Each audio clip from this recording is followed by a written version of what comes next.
तो अभी का जो हम लोगों का वीडियो है, उस वीडियो में हम लोग देखेंगे कि कुछ पदार्थ हैं और उन पदार्थों में जो है कौन कौन से अम्ल पाए जाते हैं, उन पदार्थों में कौन से अम्ल की उपस्थिति होती है। और ये चीज़ें हमारे एग्ज़ाम के दृष्टिकोण से जो है काफ़ी ज़्यादा महत्वपूर्ण हो जाता है, क्योंकि यहाँ से हमारे एग्ज़ाम में प्रश्न पूछ लिए जाते हैं कि बताइए सेब में कौन सा अम्ल पाया जाता है, इमली में कौन सा पाया जाता है, लाल चींटियों में कौन सा अम्ल पाया जाता है। तो ये अम्लों की उपस्थिति जो है पदार्थों में, वो हमें याद होना चाहिए। अगर याद रहता है तो जब हमसे प्रश्न एग्ज़ाम में पूछा जाता है तो हम उसे आसानी से कर पाते हैं। तो हम देखते हैं कि कौन से जो है पदार्थ में कौन सा अम्ल पाया जाता है। तो जैसा कि आप लोग पीछे देख पा रहे होंगे कि लिखा हुआ है, एक तरफ पदार्थ लिखा है और दूसरी तरफ जो है अम्लों की उपस्थिति, यानी उसमें उपस्थित जो है अम्ल। तो पहला जो हमारा पदार्थ है वो है संतरा या फिर नींबू रस। तो पहला हमारा पदार्थ है संतरा या फिर नींबू रस। तो संतरा या नींबू रस में जो है वह सिट्रिक अम्ल पाया जाता है।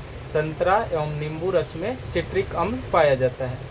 तो उसी प्रकार जो हमारा दूसरा पदार्थ है वो है सेब। क्या है? वो है सेब, और सेब में पाया जाता है मैलिक अम्ल। सेब में कौन सा अम्ल पाया जाता है? सेब में पाया जाता है मैलिक अम्ल। तीसरा पदार्थ देखें तो तीसरा है इमली, और इमली में पाया जाता है टार्टरिक अम्ल। इमली में पाया जाता है टार्टरिक अम्ल। उसी प्रकार हमारा अगला जो पदार्थ है वो है सिरका, और सिरका में पाया जाता है एसिटिक अम्ल। सिरका में पाया जाता है एसिटिक अम्ल। अगला पदार्थ देखिए तो अगला पदार्थ है दही, और दही में पाया जाता है लैक्टिक अम्ल। दही में पाया जाता है लैक्टिक अम्ल। ठीक अगले पदार्थ की तरफ चले तो वो है टमाटर, और टमाटर में पाया जाता है ऑक्जेलिक अम्ल। टमाटर में पाया जाता है ऑक्जेलिक अम्ल। फिर अगला पदार्थ है हमारा अमाशय रस, और अमाशय रस में पाया जाता है हाइड्रोक्लोरिक अम्ल। अमाशय रस में पाया जाता है हाइड्रोक्लोरिक अम्ल। उसी तरह से अगला पदार्थ है हमारा चाय, और चाय में पाया जाता है टैनिक अम्ल। चाय में पाया जाता है टैनिक अम्ल। फिर अगला पदार्थ है हमारा विटामिन सी, और विटामिन सी में जो है एस्कर्बिक अम्ल पाया जाता है। विटामिन सी में एस्कर्बिक अम्ल पाया जाता है।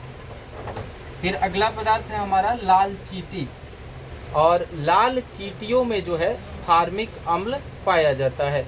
तो इस तरह से हम लोगों ने 10 पदार्थों को देखा, और उन 10 पदार्थों में पाए जाने वाले अम्लों का नाम भी हम लोगों ने देखा, और इन पदार्थों में पाए जाने वाले अम्लों के जो नाम हैं वो हमारे बोर्ड एग्ज़ाम में जो है पूछ लिए जाते हैं। यहाँ जो है किसी एक पदार्थ का नाम दे दिया जाता है और पूछ लिया जाता है कि इसमें कौन सा अम्ल पाया जाता है। जैसे दे दिया गया, क्वेश्चन दे दिया गया कि बताइए लाल चींटियों में कौन सा अम्ल पाया जाता है, और नीचे बहुत सारा नहीं, 4 विकल्प हमें मिल जाते हैं, जिसमें हमारा एक विकल्प जो है फार्मिक अम्ल भी होता है। तो यदि हम यहाँ से याद कर लेते हैं कि लाल चींटियों में फार्मिक अम्ल पाया जाता है, तो हम परीक्षा में जो है आसानी से वहाँ फार्मिक अम्ल को टिक आउट कर देंगे, या फिर जो है गोला घेरने वाला होगा तो हम उसे घेर देंगे। या फिर इसी तरह से पूछ लिया जाता है कि बताइए दही में कौन सा अम्ल पाया जाता है। तो जब हमें याद रहेगा कि दही में जो है लैक्टिक अम्ल पाया जाता है, तो जब वहाँ प्रश्न पूछा जाएगा तो हम लैक्टिक अम्ल को जो है आसानी से गोला घेर लेंगे अपने OMR शीट में। या फिर हम लोगों से ये भी पूछा जा सकता है कि बताइए विटामिन सी में जो है कौन सा अम्ल पाया जाता है। तो अगर हमें याद रहेगा तो हम वहाँ भी जो है आसानी से गोला घेर लेंगे कि विटामिन सी में जो है एस्कर्बिक अम्ल पाया जाता है।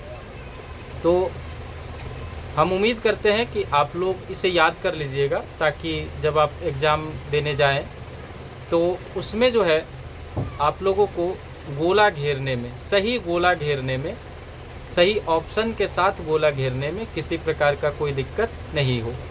और इसी तरह का जो है वीडियो देखने के लिए हमारे चैनल को सब्सक्राइब कीजिए।